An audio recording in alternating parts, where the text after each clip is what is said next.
materials.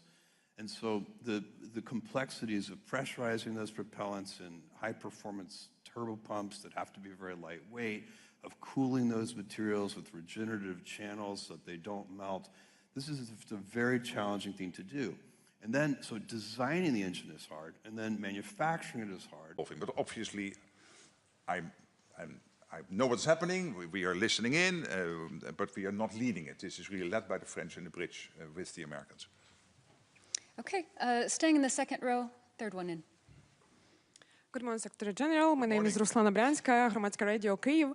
What can Ukraine expect from the NATO summit in Ankara? And maybe is Ukraine likely to receive the proposed 70 billion euro in support?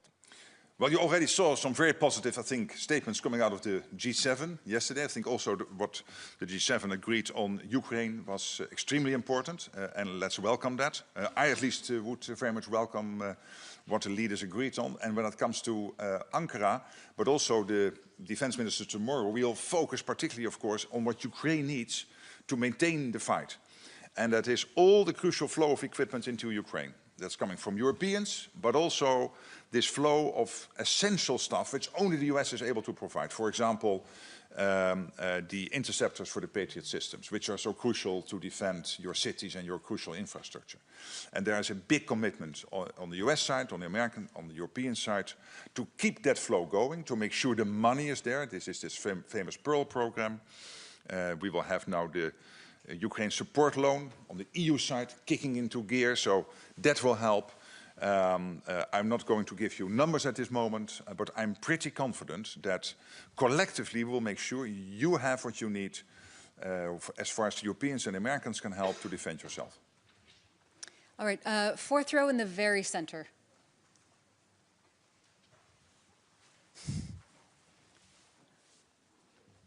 Thank you. A very good morning. Good morning. News agency Interfax Ukraine, Irina Sommer. Actually, follow up to my colleague question regarding Ankara summit. Can we expect NATO-Ukraine Council? We know that Zelensky is invited already, but how about Council, and if yes, on which level? And by the way, why don't we have Council during this ministerial? Thank you.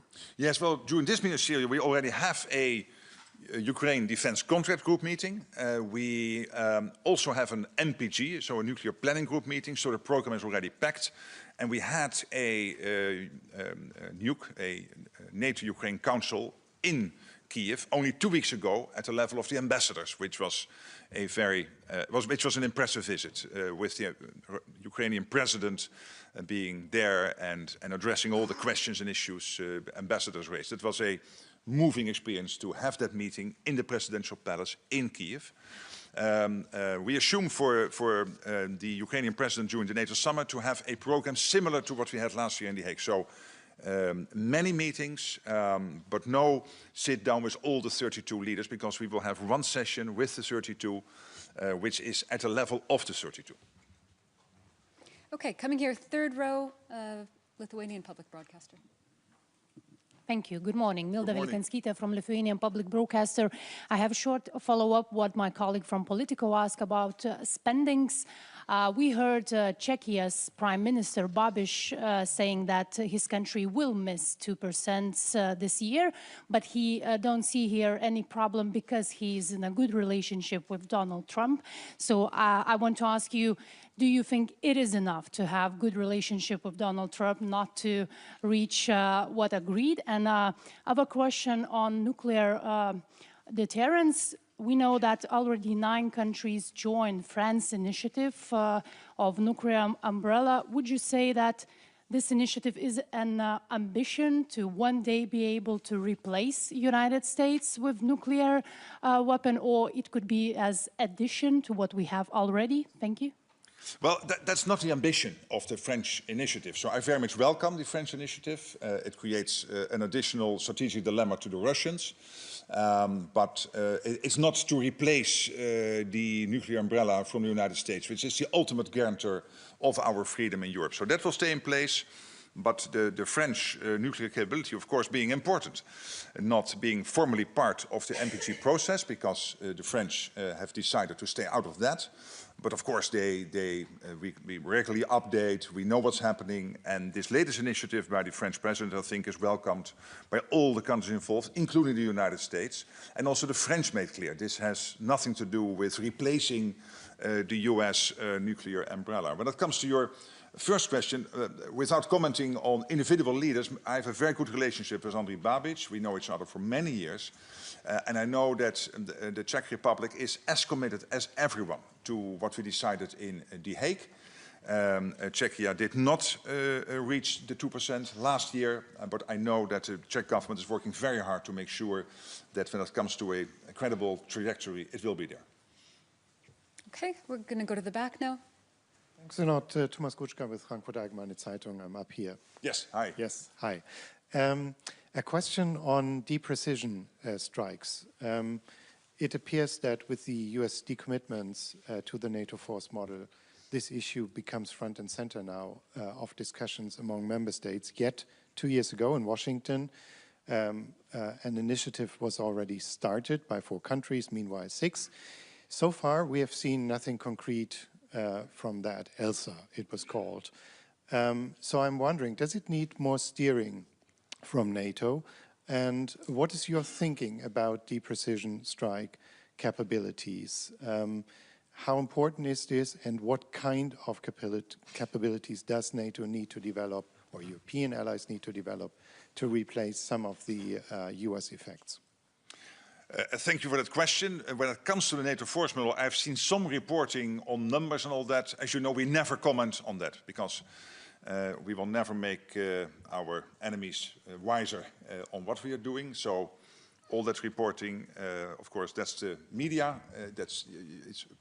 You can do that, but we will never comment on it, because we want to make sure that we keep a maximum of secrecy and keep it a secret to what we are doing, etc., when it comes to concrete numbers. When it comes to DPS, of course, that is an important part of your overall portfolio of systems and weapons we have at our disposal as NATO.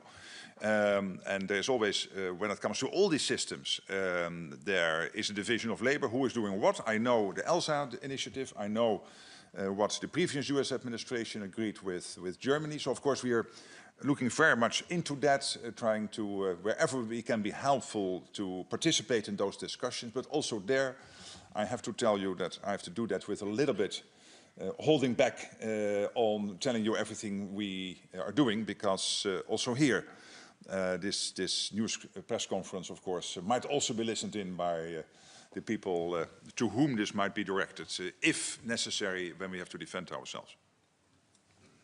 All right, let's come over here, third row, NTV. Yes, Secretary General Gül from NTV Turkey. I have 2 short questions. So Max raised the timeline issue. There is a timeline issue with regards industrial production. At the time when the US is scaling down its presence in Europe, European defense industries are like a bit like Chanel or Yves Saint Laurent. So the quality is tremendous, but the production is limited. So this is creating a gap, particularly for the appetite of Russia, a growing appetite for Europe. So do you think that in due course, 2-3 years, we are able to ramp up this production? And second question is with regard, for the last 6 months, there was some ups and downs in relations between the 2 sides of the Atlantic. Since now there is an agreement on Hormuz, do you think that the Ankara summit will be a kind of, kiss and hugs amongst the ally or not? Well, on the first question, we have that problem across the alliance. I don't mean the Chanel problem, but I mean the lack of defense industrial output. So I leave the Chanel comment with you, but when it comes to the overall defense industrial output, this is a problem for the whole of the alliance. The United States, Europe, Canada, we all are facing this issue because we are not producing enough. I have every confidence that with all the extra money coming in, look at the over 90 billion extra Canada and Europe spending on defense in 2025, which is really staggering, which is historical. And again, when I look at the numbers coming in for 2026, And we know that a big part of that will be spent on defense industrial output. This means that companies like in Turkey, where you have, I think, over 3,000 defense industrial companies, they know the market is there. The same for the German, the French, the Dutch, and all the other defense industrial bases in Europe and Canada and the United States. What I'm concentrating on is two things. One is to make sure that we ramp up the production. And yes, I'm confident that we will be able to do that in time to make sure we are strong. We are strong at the moment, but also in the mid and the longer term, we can defend every inch of NATO territory. The second thing I'm working on is to make sure that it's transatlantic. Because Europe cannot do it alone, the US cannot do it alone. We need each other when it comes to the investments, when it comes to the innovation, when it comes to making sure that you figure in the latest technologies, for example, learning from Ukraine on drone technology. We have to do this together. And also with Europe, it's important that countries like Turkey and Norway and the United Kingdom are participating as much as possible in what Europe as a whole is doing, again, in a transatlantic spirit. On your second question, this is a democratic alliance. That means you will always have debates. And that's what makes us so strong. But you also know that now for 77 years, we always come together. And we find common ground. Because this is about our defense, which is task number one of every government. And we are there to defend the United States, Canada, Europe, to make sure that nobody could ever mount a successful attack against us. Okay, let's come over here. Fourth row, Terry. Thank you very much, Terry Schultz with Hi, DW. Hi. Are you concerned by reports most recently voiced by Kaja Kallas that China is training Russia, that the involvement of China is greater than was previously known? I mean, they're not. Is this lethal assistance or not? We are constantly trying to follow exactly what China is doing. Of course, we know already that Russia is not alone, that they get vital support from North Korea, from China, from Iran, that these four countries are closely working together, and that there are mutual agreements, maybe not always legally on paper, but who is doing what for the other, and what do you get in return? For example, when it comes to North Korea, they are getting vital ballistic missile technology from the Russians in return for their support for the war effort of Russia, this crazy war of aggression against Ukraine. When it comes to China, what we know, of course, is the sanctions circumvention, the dual-use goods, etc. We are not naive. We follow everything exactly. I cannot tell you more at this moment, or at least in this open press conference, but you can be assured that we follow every... yeah, so we have to do this in a private meeting, but then still you want to report it, so I might still have to hold back a bit. Okay, and just next to her in the green. Good morning, Alice Tidy for Euractiv. I want to go back briefly to the Ukraine fund. Has the US indicated that it plans to participate in this fund? Because I understand they stopped all donations to Ukraine a couple of years ago, so will they put money on the table? And then second question, apart from this fund, which could be one of the main deliverables of the summit, what does, with 3 weeks away, what does a successful summit outcome look to you? For me, the most important thing is that, and again, I think you can already see it today from the G7 statement, is that the Western world, all NATO allies are completely committed to make sure that Ukraine maintains its position in the fight against Russia, is able to defend itself, is able whenever it comes to peace negotiations, to have these negotiations from a position of strength. That's what we are aiming for. When it comes to the money part, the US has been very clear that they continue to provide all the essential help for Ukraine as they have been doing in the past, including when it comes to weapon systems only the US can provide. For example, when it comes to the air defense systems from Patriot and other systems. And this is this Pearl program, which is paid for by European and Canadian allies. So I think the US rightly said, we are not going to put in the money there. Sometimes you have Congress deciding on amounts of money for Ukraine, but when it comes to the big money needed in bucks, big sums of money needed for Ukraine, It's coughed up by the Europeans and Canada, but crucial that the US keeps on supplying that. Even today, with all the pressure when it comes also on the United States to make sure that they can maintain all theaters they are active in, this vital support of interceptors continues flowing into Ukraine, but paid for by Europeans and Canada. Now, I tried to answer that to saying, for me, the successful outcome is that there is an absolute ironclad commitment by the whole of the alliance, as we did in The Hague, and what you've seen since The Hague with the Pillar program, with all the support still going into Ukraine. Ukraine also sharing more and more of their battlefield insights with the Europeans, Canada and the United States, for example, through our joint center in Poland, JTEC, but also other ways to basically share all these insights when it comes to drone technology and modern warfighting, where NATO also can learn, of course, and Ukraine can still learn from NATO. So this is exchanging all these insights. It is still investing in Ukraine's defense industrial base, making sure the Czech ammunition initiative is up and running, Pearl is up and running, making sure that all the bilateral support is there, and particularly focused on the concrete needs of Ukraine.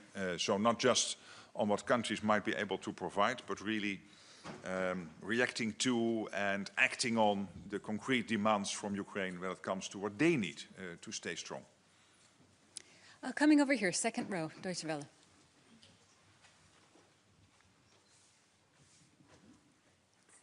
Ksenia Polska, morning, it's still morning, I'm checking. Ksenia Polska, Deutsche Welle, Russian and Ukrainian Service.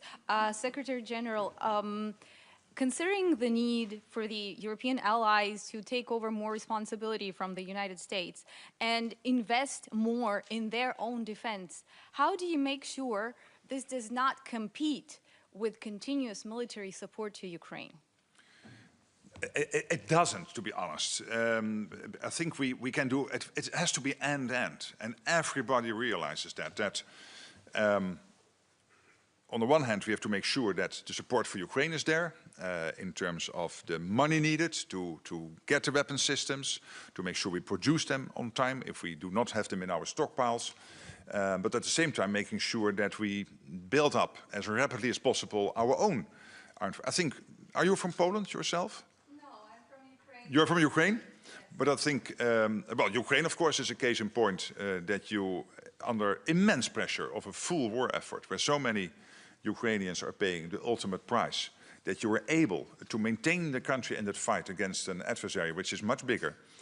Now, maintaining this longer this fight than the First World War, 4.5 years now, is testament of your immense resilience. But when you look at Poland, for example, it's also clear Poland is rapidly ramping up its defense production, is rapidly ramping up its defense expenditure, making sure that they can defend themselves. At the same time, they continue their support for Ukraine. So, just one example, sorry, I thought you were from Poland, but Poland is an example of how this support is maintained. Okay, we're nearly out of time, but we'll take just a few more questions. We'll come to the center here in the third row.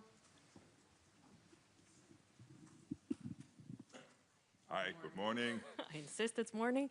Alexandra Filipenko, The Breakfast Show, a Russian independent media in exile in Lithuania.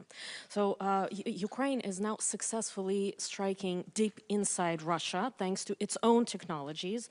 But in Washington, especially after the Sunday talks with President Zelensky and with Putin, Washington expressed that those strikes might hinder peace talks.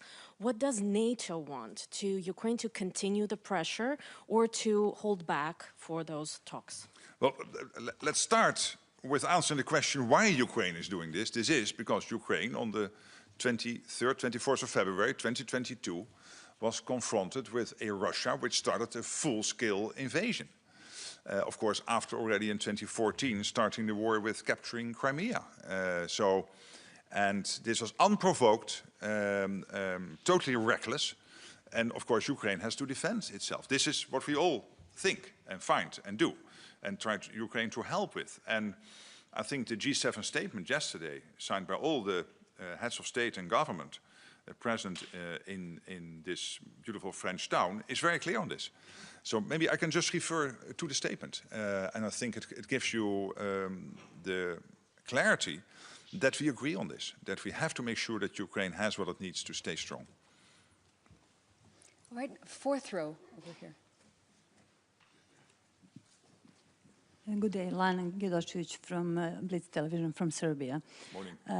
Last week, NATO stated that security situation in Kosovo is stable, allowing the adjustment of optimization of the KFOR mission. What does that exactly mean? Does that mean in the ground?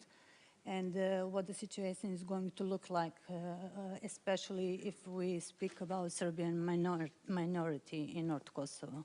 Yeah, so a good question. When you look at the security situation in Kosovo, what we're seeing over the last years is that it has continued to improve. So that's good news. And that is why NATO ceased in January the deployment of reserve forces to the Kosovo force. And this is after 2 years of continuous rotation. And at the same time, we are constantly looking at what is the best posture for KFOR going forward. At this moment, you see that KFOR has an overall size of about 4,700 troops. What we will do is go back to the pre-2023 levels. Of course, and depending on the circumstances, you will see a KFOR going forward with between 3,000 and 3,500 troops. And that is, I think, reflecting the improved security situation, where the KFOR mission, of course, stays absolutely focused on its core mission. Coming to the first row here. Good morning, Secretary General. Ida Hallikainen for Ilta-Sanomat, Finland. President of Finland, Alexander Stubb, has spoken about reopening channels of communication with Russia. Last week, he said that contact should be established within the coming months. What is your view on this, and what might a future dialogue with Russia look like? Yeah, clearly this is something debated among allies. Absolutely, you also see this discussion in the European Union, and of course the president of Finland is also participating in those discussions, the Prime Minister and the President. At the moment, this is not a discussion we are having in NATO at the political level. It's really a discussion playing out in the EU at the moment. And of course, we are following that and will be supportive wherever we can. Okay, final question. Second row here, gentleman in the blue jacket. Daniel Tkia, Ukrainian TV. Does Ukraine have a stronger hand right now, both at the negotiating table and on the battlefield? And after this G7 summit this week, is President Trump moving closer to Ukraine's position? What is your feeling? Are you more positive about US position in that? Well, to be honest, I've always been positive about the US position, because I always felt and still think and have the conviction that it is only the United States who was able to break the deadlock originally when President Trump came back into office last year, February. He consistently has been working with his team, with Steve Witkoff and Jared Kushner, Marco Rubio, with Pete Hegseth, to do everything possible to bring this terrible war to an end. When you look at the battlefield situation, obviously it has changed somewhat in terms that Russia is not making advances at the moment on the battlefield, it seems, and you are doing well in the battle. It's not that you are getting big pieces of land back, but at least the front line is more stable, and the advances by the Russians have been halted much more than, let's say, 2 or 3 months ago. So, of course, that's important, and we are seeing that you are able, as Ukraine, to kill or seriously wound between 30 and 35,000 Russians a month, which are really impressive numbers. Of course, terrible for the families, etc., of all the men in the Russian armed forces. But hey, Ukraine didn't ask for them. Eh? You have to defend yourself. So this is what happens in wartime, and you are extremely successful in doing this. And that means that Russia has more and more problems to refill all those gaps in their armed forces necessary to maintain the fight in Ukraine. And the numbers, when you compare them, I said it before, it's really staggering, because 30 to 35,000 That's basically in 3 weeks what the Russians lost in Afghanistan in the 1980s, in 10 years. They now lose in 3 weeks. It is in 5 weeks what America had in casualties in Vietnam in 15 years. In 5 weeks now, Russia is losing those numbers in Ukraine, in fighting Ukraine. So on all these fronts, I think Ukraine is really doing better. But still, I think we all want this war done and to bring it to a peace deal. But to get there, you need two to tango. Your president is willing to tango, is willing to get to a negotiating table, but clearly the Russian president, Vladimir Putin, so far is not. And here the American president is, I think, playing a very positive role now for a year and a half in trying to get this war done. He wants to get it done, and I completely support him. All right, that's all we have time for now, but we will be back this afternoon with the Prime Minister of Latvia. You can join us very early tomorrow morning for the doorstep before the ministerial meeting, after the ministerial tomorrow afternoon. I will see who's there at that crazy early hour. 7:10, we'll see you then. All right, thanks everyone. See you later, thanks.